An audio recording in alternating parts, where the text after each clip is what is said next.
မြတ်စွာဘုရားရှင်ကိုတော်မြတ်ကြီးရဲ့လက်ထက်ကယဟန်တစ်ပါးရှိတယ်တိတ်တယဟန်တထေသားလေးမြတ်စွာဘုရားရဲ့တရားပွဲအခုလိုတရားပွဲသွားပြီးတရားနာလိုက်တော့ကောင်းလိုက်တဲ့တရားကောင်းလိုက်တဲ့တရားဒီလောက်ကောင်းတဲ့တရားကိုငါလူကိုကြောင်နဲ့တော့ကျင့်လို့အဆင်မပြေဘူးသင်္ကန်းဝတ်မှဖြစ်မယ်ဆိုပြီးတော့မြတ်စွာဘုရားတန်ခွင့်ပန်တဲ့သင်္ကန်းဝတ်ခွင့်တောင်းသင်္ကန်းဝတ်ခွင့်တောင်းတော့မြတ်စွာဘုရားကမင်းမိဘနှစ်ပါးရှိလားရှိပါတယ်ဘုရားသူတို့ကခွင့်ပြုလားသူတို့တော့တပည့်တော်ခွင့်မတောင်းရသေးပါဘူးဘုရားဒါဆိုရင်ပြန်ခွင့်တောင်း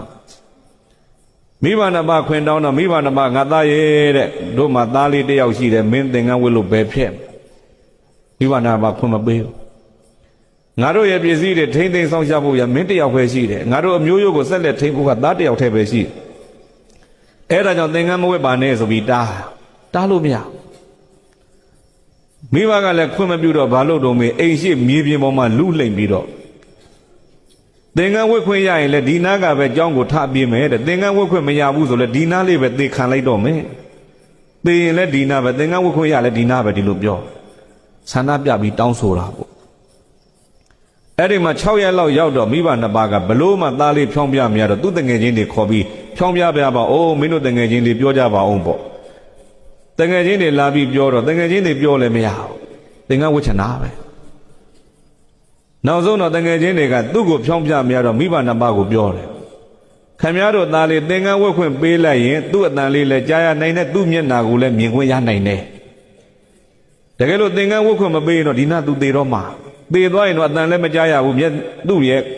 ပုံရိပ်လည်းမမြင်ရဘူးဒီလိုဖြစ်သွားမယ်ပေါ့ဟာဒါဆိုရင်တော့မဖြစ်ဘူးဆိုသင်္ကန်းဝတ်ခွင့်ပေးတယ်အဲ့ဒီနာကနေထပြေးသွားတယ်ကြောင်းသွားသင်္ကန်းဝတ်တယ်မိဘတွေခွင့်ပြုပြီးပေါ့တရားကျင့်ဖို့အားထုတ်တယ်တငယ်ချင်းတွေပေါ်တဲ့ကောင်လေးဆိုတော့တငယ်ချင်းတွေကလာလိုက်တာအဲ့ဒီတငယ်ချင်းတွေနဲ့ထိုင်စကားပြောတာနဲ့တရားအားထုတ်ခြင်းမရဘူးဒီလိုဖြစ်တာအဲ့ဒါနဲ့ရာဇကြိုမနေတော့ဘူးတငယ်ချင်းတွေနဲ့မရှိတဲ့နေရာဝေးတဲ့နေရာသွားမယ်ဆိုတာဝဋ္ဌိသွားနေတာတာဝဋ္ဌိရောက်တော့လဲပြိဿကျင့်လိုက်တဲ့ဒုတင်ကသဗ္ဗရဏစာတိကအိမ်စဉ်လှည့်ပြီးဆွန့်ခံတယ်တရက်9အိမ်ဒီနေ့9အိမ်ပြီးနောက်နေ့တခြား9အိမ်ပေါ့ဘာဖြစ်လို့လဲမေးကိုဆွန့်ခံတဲ့အိမ်ပေါ်မှာတန်ရောစင်မဖြစ်ရလေအောင်9အိမ်နဲ့ပဲဆွန့်ခံတယ်ဒီ9အိမ်ကမလောင်းရင်လည်းပဲမစားဘဲနေလိုက်မယ်ဒီလိုမျိုးအကျင့်စဉ်နောက်တကပတ္တပိဏသပိတ်ထက်ကြားတဲ့ဆွန့်ကိုပဲစားတယ်သပိတ်ထက်လောင်းထဲတဲ့ဆွန့်ကိုပဲစားတယ်တကမတွေအိမ်ပင့်ကလည်းမစားဘူးကြောင်းလာပို့ရင်လည်းမစားဘူးတဲ့တရားတရားကောင်းတာပြောတာနော်အဲ့လိုအကျင့်ကောင်းတွေကျင့်ပြီးတော့နေတဲ့ရှင်တိတ်တအိမ်မှာနေခဲ့တဲ့မိဘနှစ်ပါးကခုလိုအေးတဲ့ရာသီဆိုရင်အနွေးတယ်လေးတွေကိုင်းလို့ငါသားလေးလူဘဝတုန်းကခုလိုအေးရင်ဒီလိုအထည်ဝင့်နေကြပူတဲ့ကာလဆိုဘလို့အထည်လေးဝင့်နေကြတယ်သူဝင့်သွားတဲ့အထည်လေးတွေကိုင်းပြီးငိုကြအဲ့ဒီမှာအိမ်ရှိဖြတ်သွားတဲ့ကလေးမလေးကအဖွားဘာဖြစ်လို့လောင်းငိုတယ်ငါသားသင်္ကန်းဝတ်သွားလို့သားသင်္ကန်းဝတ်သွားတာသဘောမတူဘူးဆိုအမေရဲ့တဲ့စောစောကလေးကတားလို့မရလို့ခုတော့ဝတ်သွားပြီလားဝတ်သွားပြီဝတ်သွားရင်လည်းငါသားရဲ့ကျင့်တတ်တော့ထွက်ခဲ့ပါတော့ဆိုပြန်ထွက်ခိုင်းပေါ့အဲ့လိုလည်းပြောမရဘူး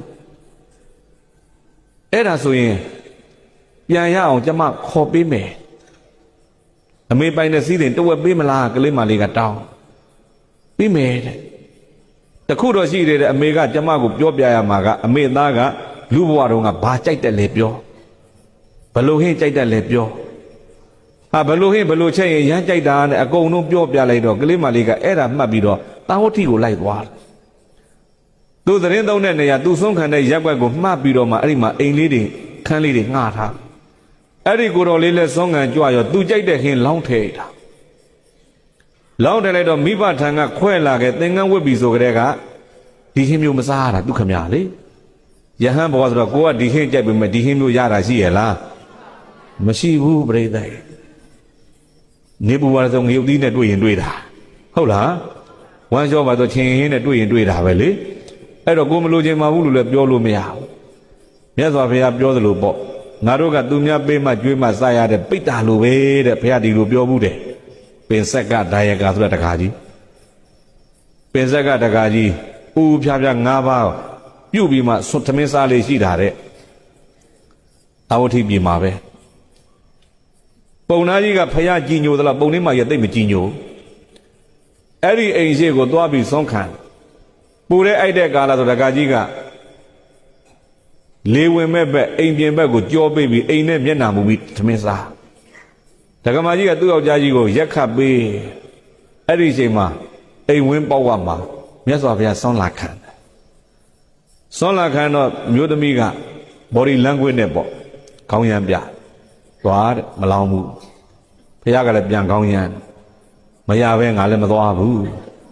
ဒါမျိုးဗျဘယ်နဲ့ဘုရားနားမလဲလို့လားကြော်စုံမလို့ပြောလိုက်ရင်ဒီပုံနာကဥဖြားဖြားလောင်းနေကြဖယားလာတာမပြောရမလားဆိုငေါက်ခံရမယ်နောက်တကရှိတာလေးအကုန်လုံးလိုက်ငါထက်ချက်ရင်ငါဒုက္ခများမယ်ဖယားသူသိခံလို့မဖြစ်ဘူးအဲကြောင့်ခေါင်းရမ်းတယ်ဖယားလည်းပြန်ခေါင်းရမ်းနောက်တကအဲ့ဒီနာကသာသာလေးထသွားပြီးတော့မှ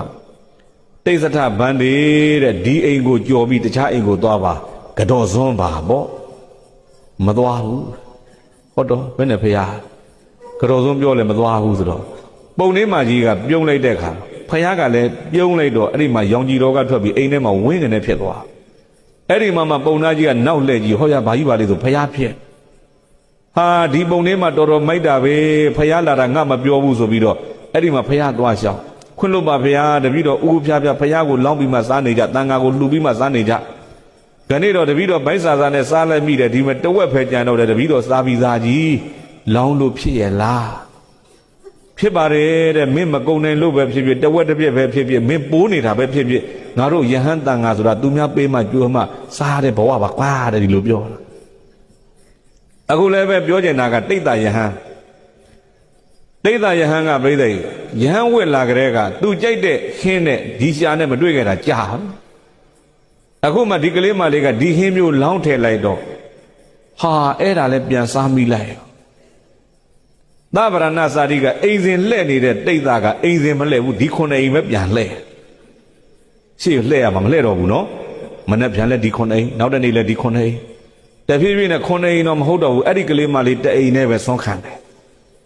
နောက်ဆုံးတူတူပြောကြပါစို့ပြိဿအဲ့ဒီကလေးမလေးကပြန်ခေါ်သွားတာနဲ့တိတ်သားကြီးလူဘဝပြန်ရောက်သွားတယ်တခြားမထိန်နိုင်တာလားရှာမထိန်နိုင်တာလား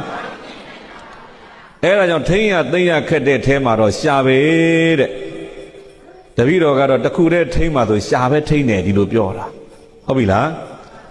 သက္ခုနာသံဝရောသာဓုသာဓုသောတေနသံဝရောကာနေနသံဝရောသာဓုသာဓုဇိန်ဝါယသံဝရောကာယေနသံဝရောသာဓုတဲ့